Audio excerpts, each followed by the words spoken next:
Simon chose to do a local photography studio. And this one was probably a little bit harder because the material was actually online and actually gave them a kind of real life scenario in terms of a specific website. You could actually go on there to find a bit of material. So one, it gives them a bit of scope in terms of finding material, but two, it just kind of constrains it a little bit. It has to kind of keep with that kind of design idea. So let's have a talk through what we had. The client is looking to successfully promote their out-of-town photography studio. Based in a small out-of-town shop on the outskirts of Huddersfield, the client is looking to promote a successful photography studio. The studio currently focuses on the following key areas: bridal, portrait, advertising, commercial and industrial photography. Although having a basic presence upon the web, the client has also expressed how they would like to see a selection of promotional posters and flyers that could later be used to promote the business through the local press. The client has expressed how the company's main focus at the moment is both bridal and portrait photography, and how this may need to be reflected in the finished designs. And consideration throughout the design process will need to be given to the choice of fonts, colours and images used on the overall design. Okay, over to you, Sam.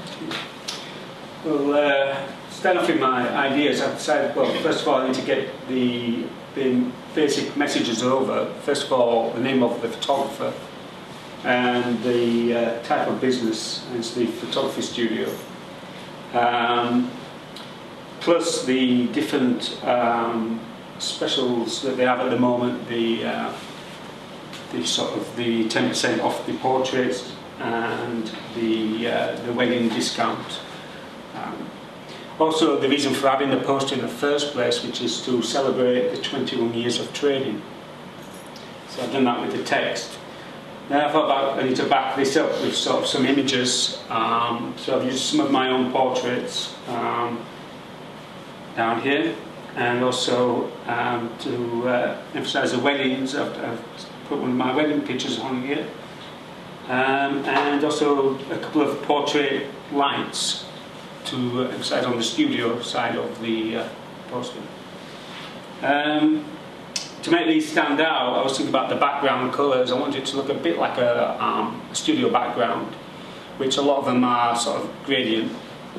And in my final poster I intend the top half to be sort of a dark colour to make some of the text stand out, and slowly to go into sort of brown and light brown colours.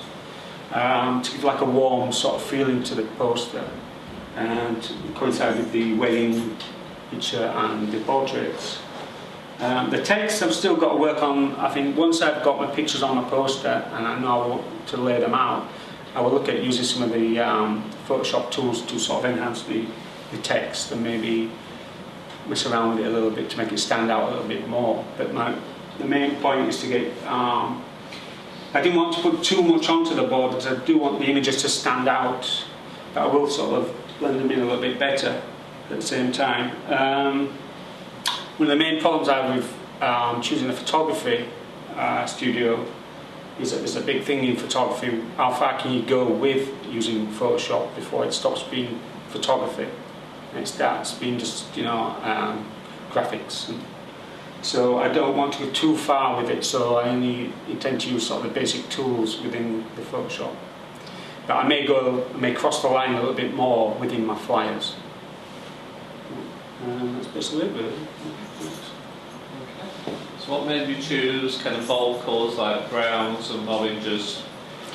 Well, the natural temptation, I guess, with bridal kind of is to stay kind of whites. Well, it is actually going to fade to a very pale sort of brown in the corner, nearly to white, just a touch. So I can actually put sort of a reflection from the wedding couple into the white, sort of, with just a tint of brown in there. So it'll start off dark at this corner and then slowly work across and get lighter as it goes. I think it's nice to see you playing around with different ideas in terms of backgrounds rather than, as I say, sticking to just white. That's a natural thing people kind of choose. Well, I did look, I went on to different websites and looked at wedding, and a lot of them have used white. I want it to be different.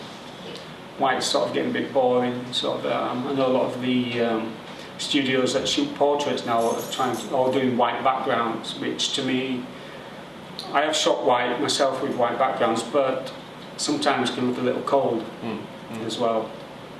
You know, it's a bit sort of, it's okay if you're stuck in an office, sort of, but if you want a nice family, warm family portrait, sometimes you need a background that's got a bit of colour in there.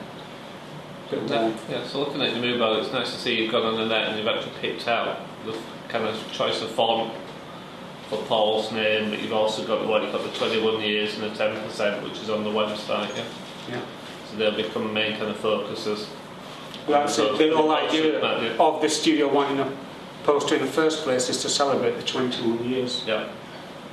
Okay. Any questions for Simon?